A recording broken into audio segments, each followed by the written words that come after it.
नमस्कार दोस्तों, उत्तराखंड में एसआईटी ने अपनी जांच मुकम्मल कर ली है। अब चार्जशीट दाखिल करने की बारी है। रेणुका देवी जो एसआईटी चीफ है, उनका कहना था कि तमाम जांचें हमारी मुकम्मल होगी, अब चार्जशीट दाखिल की जानी है, फास्ट ट्रैक कोर्ट में ये सुनवाई की जानी है। ये मांग सरकार ने की है।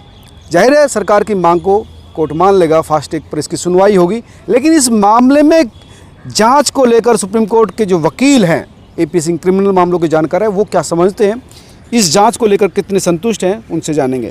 सर, जांच लगभग पूरी कर ली है एसआईटी ने और अब चार्जशीट दाखिल करने की बारी आ गई। नहीं, जांच कंप्लीट कर ली, लेकिन जांच के तथ्य क्या हैं? क्या जांच में, क्या उस चार्जशीट में, क्या उस चार्जशीट के फाइल होने से पहले जो VIP जिसे कहा जाता है VIP कल्चर है, क्या VIP कल्चर के लोग इसमें हैं? क्या नामजद हैं? क्या पकड़े गए हैं? क्या उनकी कॉल डिटेल, क्या उनकी लोकेशन, क्या उनकी गिरफ्तारी, क्या उनका 161, क्या औरों का डिस्क्लोजर स्टेटमेंट, क्या किसी तरह की ऐसी बात आई है जिसके आधार पर उन्हें अरेस्ट किया गया? किस तरह से? क्योंकि फिर तो ये लीप अप होती है। जल्दी कर देना चार्जशीट, देखिए चार्जशीट पर ही फास्ट ट्रैक कोर्ट सुनवाई करेगी। आप मुलजिम बनाएंगे नहीं, आप आरोपित नहीं करेंगे तो फिर चार्जशीट में क्या आएगा? फिर तो वो लोग बच जाएंगे जिनके लिए अंकिता का डिस्ट्रीब्यूशन एक तरह से होता है। पहले होता था यूज़, कि यूज़ कर रहा है, उसको मिसयूज़ कर रहा है, यूज़ के बाद मिसयूज़ आता है। और इसमें तो डिस्ट्रीब्यूशन का भी सवाल है कि लोगों को बांटें, लोगों को दें, लोगों को ये चीज़ें की। और फार्म हाउस का मामला वहाँ ये होता था, इस तरह से होता था। इस तरह से जांच पारदर्शी नहीं है, जांच से उसके माता पिता संतुष्ट नहीं हैं, जांच से देश संतुष्ट नहीं है, जांच से इस देश की मीडिया संतुष्ट नहीं है, जांच से एक वर्ग ऐसा जो जानता है कि VIP संस्कृति, VIP लोग, सत्ता में बैठे हुए लोग, सत्ता के करीब इर्द गिर्द लोग न्याय को प्रभावित करते हैं, वो लोगों को अभी नहीं संतुष्टि मिल पा रही है। उनकी आशा निराशा में बदल रही है कि पूरी तरह से न्याय अंकिता भंडारी के केस में हो पाएगा। यानी VIP कल्चर का मतलब है कि उन लोगों का नाम नहीं खोला जा रहा है जिन लोगों के सामने अंकिता को पेश किया जाना था, जिन VIP के लिए उसको रोका गया था, जिसके लिए उसको छुट्टी नहीं दी गई, जिसकी वजह से वो नौकरी छोड़ना चाहती थी, उस नौकरी को नहीं छोड़ने दिया गया। आखिर वो VIP कौन है, उनकी बात कर रहे हैं। यही VIP, उनके VIP, देखिए एक नहीं इसमें आरोपी था, और भी आरोपी थे। इस तरह का एक स्कैंडल था जिसकी शिकार अंकिता भंडारी हो रही थी और वो पूरी तरह शिकार होने की इच्छुक नहीं हो पाई। उस पर दबाव था, उस पर प्रेशर था, उसका शोषण चल रहा था लगातार। लेकिन एक शोषण की भी लिमिट होती, जब शोषण की सारी लिमिट पार हो गई तब उसको इसमें हत्या की गई उसको, और हत्या के बाद उसको इस तरह से छुपाया गया, इस तरह से बाहर ले जाया गया।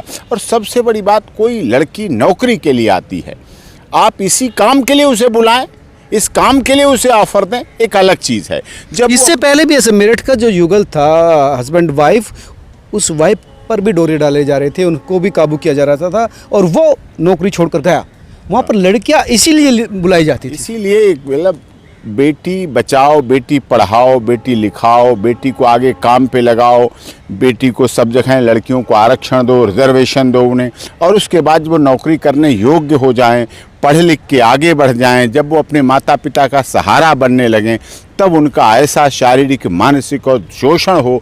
और शोषण के बाद हर लड़की के साथ हो, जैसा आपने दूसरा मामला बताया मेरठ के युगल दंपति के साथ, वो बच गए, बाल बाल बच गए, उनकी किस्मत अच्छी सी बच गए।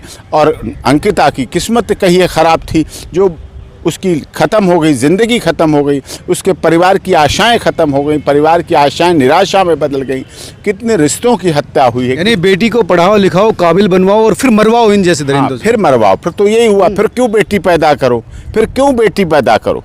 कैसे लड़की बाहर जाके काम करेगी जब इस तरह के उदाहरण, इस तरह के दैत्य यहाँ पर रहे? बिल्कुल, कैसे वो आगे बढ़ पाएगी? जब वो काम नहीं कर पाएगी, फिर माता पिता सोचेंगे क्यों पढ़ाओ, क्यों आगे बढ़ाओ, क्यों उस पर पैसा लगाओ, क्यों उसके भविष्य के साथ। एक बात और वकील साहब, ये जो रिजॉर्ट था वो जो उत्तराखंड टूरिस्ट विभाग के अंडर रजिस्टर्ड भी नहीं था, तो ये सब फायर एनओसी नहीं थी उसके बताइए पास। आप, इतनी बड़ी बात है, इतने गंभीर मामले हैं उत्तराखंड में, ऐसे गंभीर मामले हो रहे हैं जहाँ रजिस्टर्ड नहीं है, एनओसी नहीं है, जो प्रिलिमिनरी चीजें होती हैं किसी फार्म हाउस के लिए, बेसिक जरूर सबसे बेसिक जरूरत चीजें होती हैं, वहाँ तो इस तरह की कितनी घटनाएं होती रहती होंगी। जो बेसिक नेसेसरी रिक्वायरमेंट है फार्म हाउस के लिए, फायर की, एनओसी की, ये चीजें से रजिस्टर्ड नहीं है। पहली बार कैसे चल रहा था, फिर से बताइए आप। जो चीज रजिस्टर्ड नहीं, जो रिजॉर्ट रजिस्टर्ड नहीं, तो फिर कैसे ऑपरेट हो रहा है? फायर के एनओसी नहीं, थाना है वहाँ पर, जो सिविल एजेंसीज है उनका अंडर आता, उन्होंने काम किया क्या फिर? इससे साफ तौर पर पता चलता है कि वीआईपी कल्चर अभी भी हमारे देश में कानून से ऊपर है, पुलिस से ऊपर है, सरकार से ऊपर है, न्याय से ऊपर है, आम जनता से ऊपर है। इसका मतलब यही हुआ जबकि रिसोर्ट को एनओसी मिलना चाहिए था, जो फायर होती है उसकी अनुमति मिलनी चाहिए थी, रजिस्ट्रेशन होना चाहिए था, ये सब चीज़ें बेसिक रिक्वायरमेंट थी। इसका मतलब अनऑथराइज, इलीगल, गैर कानूनी तरीके से कुछ भी करते रहो, और जब लोगों की ऐसी आदत पड़ जाए कि हम तो बिना गैर कानूनी तरीके से इतना सब कुछ कर सकते हैं, जब वो इतना सब कुछ कर सकते हैं तो फिर वहाँ वो मार भी सकते हैं, वहाँ लड़कियों के साथ दुराचार भी कर सकते हैं, वहाँ लड़कियों का शारीरिक और मानसिक शोषण भी कर सकते हैं, फिर वहाँ उन्हें अपमानित भी कर सकते हैं, उनको किसी तरह से डराया भी जा सकता है, धमकाया भी जा सकता है, ब्लैकमेल भी किया जा सकता है, उनकी वीडियो भी बनाई जा सकती हैं, उन्हें वीडियो की वायरल होने का भी डर दिखाया जा सकता है, उनके मान सम्मान के साथ भी खिलवाड़ किया जा सकता है, उन्हें परिवार के साथ भी मजबूर होने के लिए किया जाता है कि परिवार को ना बताएं, वो पुलिस को ना बताएं, वो सूचना न दें, उनकी अस्मिता के साथ खिलवाड़ होता है। यही तो हुआ। वो अपने दोस्त को वो बात करती थी, बताते थे कि अंदर क्या हो रहा है, उसके साथ क्या करने की साजिश है, तो इसीलिए मारा कि ये सूचना लीक ना करे, हमारी जानकारी बाहर ना जाए। बस हमारी जानकारी बाहर जाएगी तो एक के पास जाएगी, दो के पास जाएगी, तीन के पास जाएगी, समाज है, सोशलिटी है, वायरल हो जाएगी, कहीं किसी को थाने में पहुंच जाए, फिर वीआईपी कल्चर मुड़ जाएगी, फिर लोग कहने लगेंगे, कहीं कोई जागरूक मीडिया भी मिल गई, निष्पक्ष निर्भीक अगर कोई पत्रकार मिल गया, उसने हिम्मत कर लिया ऐसे मामले खोलने की, ऐसा स्कम खोलने की, तो भी ये बात बढ़ जाएगी, फिर आगे बात चली जाएगी। इसलिए उन्हें इस बात सबका डर था कि इसलिए इस भय में एक अंकिता जैसी लड़की की हत्या हुई जो पढ़ लिख कर नौकरी करना चाह रही थी।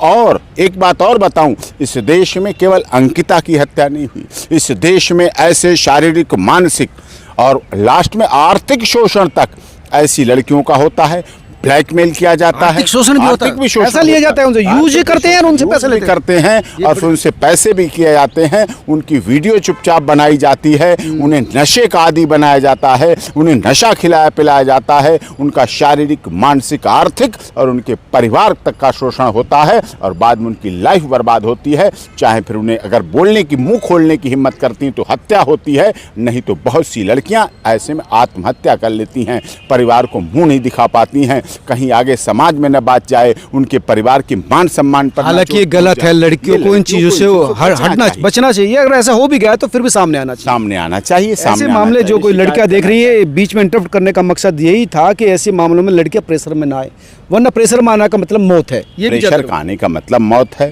जिंदगी खराब होनी है, परिवार की इज्जत खत्म होती है, अपना मान सम्मान खत्म होता है, सामाजिक परिवेश खत्म होता है, उसके दोस्त सहेलियों, एक सामाजिकता होती है व्यक्ति की, छोटी हो बड़ी हो, सामाजिक परिवेश होता है, उस सामाजिक परिवेश का खात्मा होता है, जीवन का खात्मा होता है और लड़कियों को इस तरह की गलत दिशा मिलती है कि ऐसा हो सकता है उनके जीवन के, जब वो अपने गले। अच्छा, इस मामले में अगर बात करें तो एसआईटी फिर वीआईपी पर खामोश क्यों है, वजह क्या है? यही वीआईपी कल्चर का मतलब यही है, मेरा यही है कि जस्टिस को, law and order making company को, पुलिस को, जो एजेंसी हैं, लॉ एंड ऑर्डर एजेंसीज हैं, और जस्टिस, न्यायपालिका, इनको इन सब चीज़ों से ऊपर उठना पड़ेगा। Access to justice for all, यानी प्रेशर, कहीं ना कहीं प्रेशर जरूर है, कहीं ना कहीं प्रेशर है। इन सब से अगर ऊपर नहीं उठ पाएंगे तो जांच सही नहीं हो पाएगी, जांच सफल नहीं हो पाएगी और अच्छी जांच नहीं होगी, फेयर इन्वेस्टिगेशन नहीं होगी, निष्पक्ष जांच नहीं होगी, तो आप उस केस में ट्रायल की, चार्जशीट की ट्रायल की बात आती है, पहले चार्जशीट ही आती है और चार्जशीट के आधार पर ही ट्रायल में चार्ज फ्रेम होता है, उसी के आधार पर एविडेंस आती है और उसी के आधार पर फाइनल आर्गूमेंट होके, बहस होके और केस खत्म हो judgment जाता है। आता है, ठीक है। तो उसमें लोगों को निराशा ही मिलेगी। अगर ऐसे सीधे साफ केस में, जिसमें साफ साफ दिख रहा है, साफ चीज़ें आ रही हैं, सामने दिख रहे हैं, अगर ऐसे केसों में भी इस तरह की बात हुई, अगर ऐसे केस में भी लोगों को न्याय का संदेश नहीं मिला, लोगों को निष्पक्षता नहीं दिखी, लोगों को निडरता नहीं दिखी, अगर ऐसे केसों में भी लोगों को लगा कि गलत हुआ है, अनजस्टिस हुआ है, अंकिता भंडारी की मौत बेकार चली गई, अंकिता भंडारी की मौत से देश ने, उत्तराखंड पुलिस ने और देश की अन्य इन्वेस्टिगेशन एजेंसी ने, Uttarakhand honourable high court Nainital ने, अगर ऑनरेबल सुप्रीम कोर्ट ने भी इस पर कोई संज्ञान नहीं ले पाए, इतने साफ सुथरे क्लियर केस में भी अगर कुछ अंधेरा रह गया, जांच एजेंसियों की वजह से अंधेरा रह गया, जांच एजेंसियां दबाव में आ गई, जांच एजेंसियां राजनीतिक प्रभाव में आ गई, तो निश्चित तौर पर मानिए लोगों का भरोसा न्याय से उठेगा। और जब लोगों का, आम जनता का भरोसा न्याय से उठता है तो क्रांति जन्म लेती है, क्रांति पैदा होती है, और वो क्रांति फिर दूसरी तरफ जाती है, दूसरा रूप लेती है। वो समाज में नहीं होना चाहिए, अच्छी बात नहीं है। इसीलिए लॉ एंड ऑर्डर जो एजेंसियां हैं, इनको काम करना चाहिए और तरीके निष्पक्ष से करना काम चाहिए, प्रेशर में नहीं आना चाहिए। यही सवाल वकील साहब की ओर से उठाया जा रहा है। साथ ही उत्तराखंड के तमाम लोग इस बात की मांग कर रहे हैं कि इस मामले में पर्दे के पीछे जो चेहरे हैं उनको पर्दे के सामने लाया जाना चाहिए, ताकि जनता जाने कि ये वो लोग थे जो रात के अंधेरे में या कमरों के अंदर भोली भाली लड़कियों का शोषण करते थे और उन लड़कियों को अंत में अपनी जान देनी पड़ती थी, जिस तरह अंकिता भंडारी ने दी है। तभी एसआईटी जांच का कोई मतलब है। अगर इन 3 लोगों तक ही सिमटकर एसआईटी की जांच रह गई, बाकी चेहरे छुपे रह गए, तो फिर कोई मतलब नहीं है। आप क्या सोचते हैं, ज़रूर मुझे कमेंट करके बताना और इस खबर को शेयर भी करना, ताकि उत्तराखंड के हर मंत्री तक, मुख्यमंत्री तक ये खबर पहुँचे और उन्हें समझ में आए कि हो क्या रहा है। धन्यवाद।